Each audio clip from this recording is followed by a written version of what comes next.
Pablo Escobar was killed on a Medellin rooftop on December 2, 1993, one day after his 44th birthday. His death was expected to reduce the violence. It did not. Immediately, the cartel's dissolution produced a power vacuum that multiple competing armed groups filled. The murder rate remained catastrophic through the 1990s. The transformation that produced the world's most celebrated urban renewal did not begin with Escobar's death.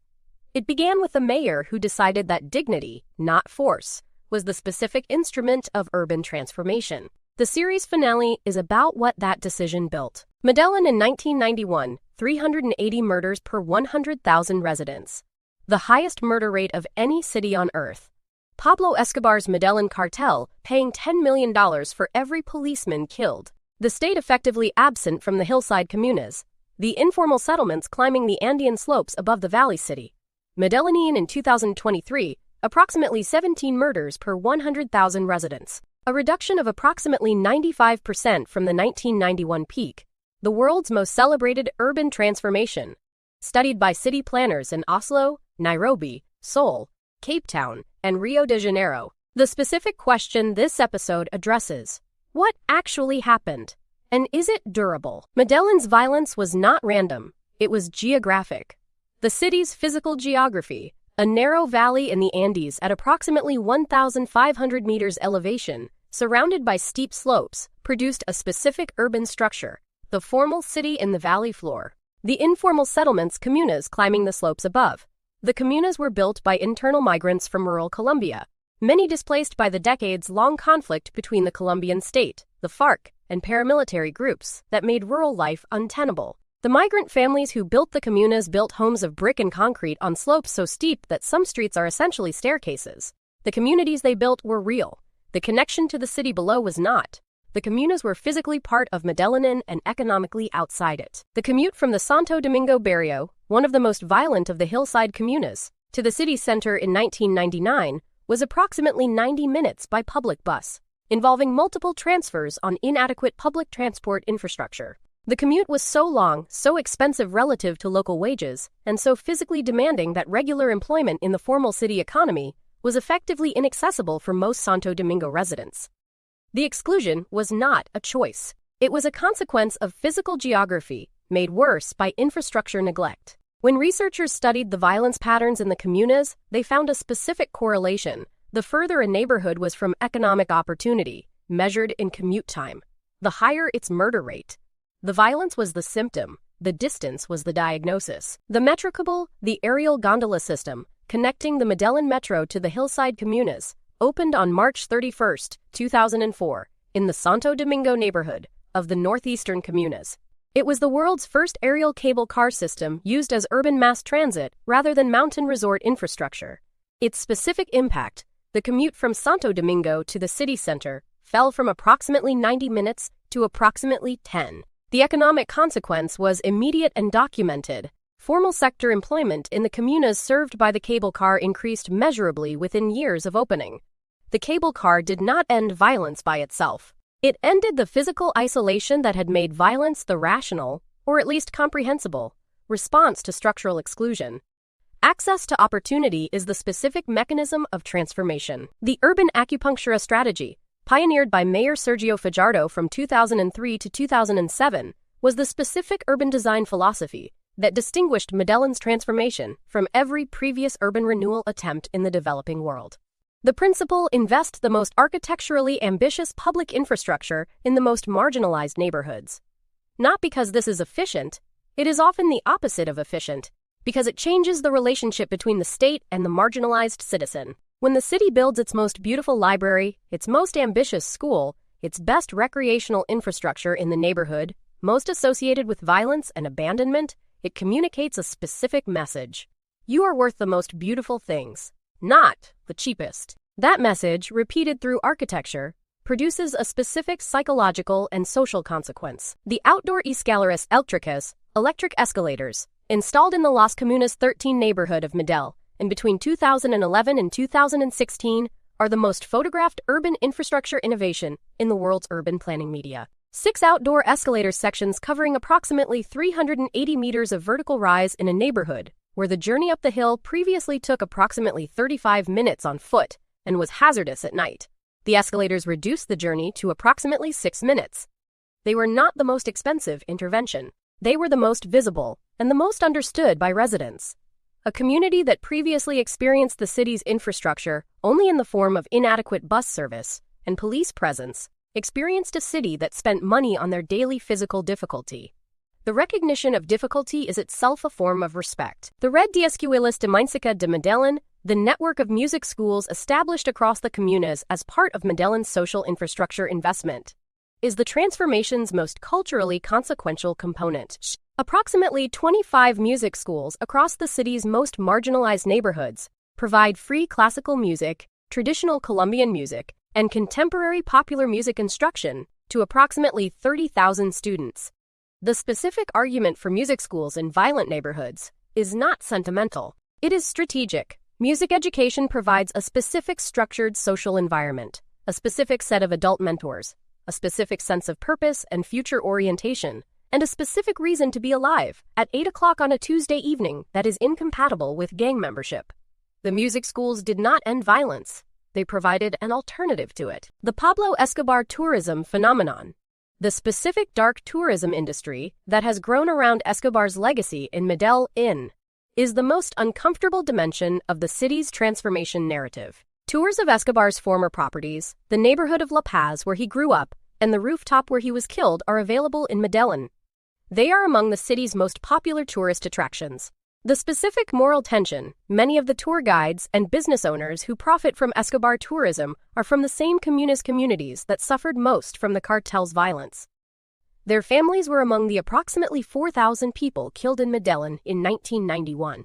The exploitation of Escobar's mythology for tourist consumption in the city that suffered most from his violence is the most specific contemporary expression of the transformation's unresolved contradictions. The ongoing complexity of Medellin's transformation is the episode's most honest and most important analytical dimension.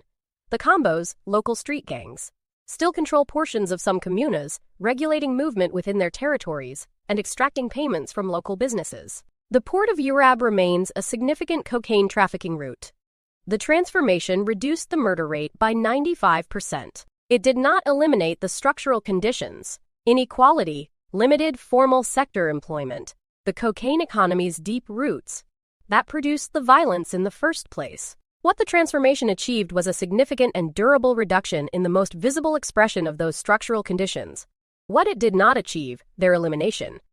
The specific question for 2026 and beyond, is the transformation sustainable as the political conditions that produced it change with each new administration? The specific cities that have sent urban planning delegations to study Medellin's transformation model include Oslo, Cape Town, Nairobi, Seoul, Rio de Janeiro, Cape Verde, and dozens of others. The Urban Land Institute's award in 2013, given to Medellin in competition with New York and Tel Aviv, marked the specific moment when the international urban planning community formally recognized Medellin as the world's most innovative city, rather than a case study in urban dysfunction. The specific elements most studied, the urban acupunctura investment philosophy, the Metrocable's integration mechanism, the Parques del Rio urban renewal approach, and the Escuelas de Música's social infrastructure model. The most transferable lesson, the correlation between infrastructure investment in marginalized neighborhoods and violence reduction, is demonstrably positive, but requires sustained political commitment across multiple administrations to maintain. The extraordinary landscape of Medellin, the physical setting that the transformation has made newly accessible to its own residents and newly visible to international visitors, is one of the most remarkable urban environments in the Americas. The city of eternal spring, Medellin sits at approximately 1,500 meters elevation, producing a year-round climate of approximately 22 degrees Celsius. Warm enough for flowers to bloom continuously without the heat of the lowland Colombian cities. The orchid, Colombia's national flower, grows wild on the Andean slopes above the comunas. The Jardín Botánico de Medellin, a major botanical garden in the heart of the city, its José Celestino Mutis exhibition greenhouse, housing one of the world's most comprehensive orchid collections. The flower festival, the Feria de las Flores, held annually in August, featuring the Cileros who carry elaborate flower arrangements on their backs in a parade through the city. Medellin's specific contribution to the cities that built the World Series is the series' most important and most hopeful analytical argument. The most consequential cities are not necessarily the oldest, the largest, or the most historically dominant. They are the ones that make decisions about what cities are for. Venice decided cities are for commerce and used that decision to build the institutions of capitalism. Baghdad decided cities are for knowledge and built the House of Wisdom. Amsterdam decided cities are for collective investment in shared infrastructure and built the stock market. Carthage was not allowed to decide. Rome decided for it. Samarkand decided cities are for the Silk Road's intersection and was the world for 1,000 years. Medellin decided cities are for human dignity and reduced murder by 95%. The decision is the city. The series finale's specific moment of completion is this. The cities that built the World Series began with a city that invented the financial infrastructure of modern capitalism in a lagoon below sea level, and ended with a city that decided the most marginalized neighborhoods deserved the most beautiful buildings. The arc from Venice to Medellin is the arc from institutions that distribute opportunity to institutions that create it where it is absent. Both are necessary. Both are the work of cities. Venice built the mechanism. Medellin built the argument that the mechanism must reach everyone, or it has not been built far enough. The series closes with the most contemporary of its 6 cities making the most ancient of its arguments. Cities exist to serve their people. All of them. Especially the ones at the top of the steepest hills. The cities that built the World Series has made one argument across 6 episodes and 6 cities.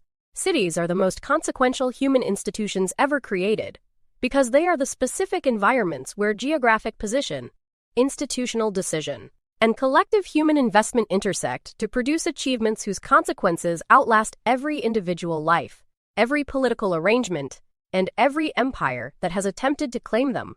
Venice's institutions outlasted the Venetian Republic. Baghdad's mathematics outlasted the House of Wisdom's destruction. Amsterdam's financial architecture outlasted Dutch commercial supremacy. Carthage's tactical innovation outlasted Carthage. Samarkand's astronomical precision outlasted Ulugh Beg. Medellin's urban acupunctura outlasted the specific political administration that created it, and is being replicated in cities on every continent. The series is complete. The series is complete. The cities are still building. 380 murders per 100,000 in 1991. Approximately 17 in 2023. The Metrocable. The Park Biblioteca Espejactia. The Escaleras. The Escuelas de Música. Sergio Fajardo's principle, the most beautiful must go where it is most needed. The world's urban planners from Oslo to Nairobi, studying what Medellin built. The Feria de las Flores, still blooming through the violence, and after it, the combos, still in some neighborhoods. The cocaine economy still flowing through Europe, the transformation real, the transformation incomplete. Both true simultaneously. The cities that built the world is complete. Venice built the institutions. Baghdad built the knowledge. Amsterdam built the financial architecture. Carthage showed us what destruction costs. Samarkand showed us what intersection produces. Medellin showed us what decision can do. History in progress continues. New series, new episodes, the same commitment to the specific honest examination of the decisions that built the world you live in. Subscribe to the channel and turn on notifications.